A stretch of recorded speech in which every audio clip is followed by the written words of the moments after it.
اللہ تعالیٰ نے فرمایا وَلَقَدْ كَتَبْنَا فِي الزَّبُورِ مِن بَعْدِ الذِّكْرِ أَنَّ الْأَرْضَ يَرِثُهَا، کہ یہ ارض، اس کا نام ہے ارض.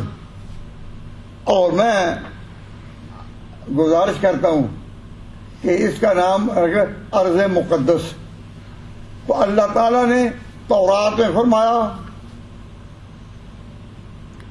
اللہ تعالیٰ نے تورات میں فرمایا، پھر اللہ تعالیٰ نے زبور میں فرمایا، پھر اللہ تعالیٰ نے قرآن میں فرمایا ان الارض، کہ یہ ارض مقدس یرثھا، اس کو وراثت میں لیں گے کون؟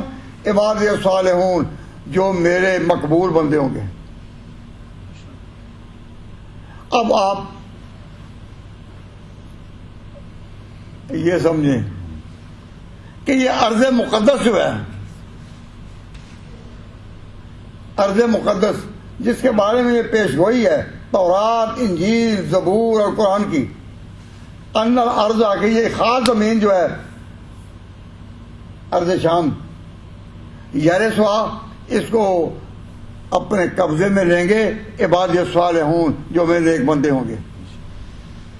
اور آج ہماری سب سے زیادہ بات کا یاد رکھنے کے لائق جو ہے وہ یہ ہے کہ اس ارض مقدس کو اسلام کے قبضے میں لائے کون؟ حضرت عمر.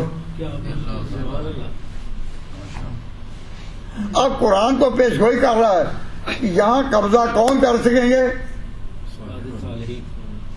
جو میرے مقبول بندے ہیں. اور تاریخ بتاتی ہے، تاریخ کی یہ شہادت ہے کہ قبضہ کیا حضرت عمر نے. تو پھر حضرت عمر کون ہوئے؟ سیدھی سی بات ہے.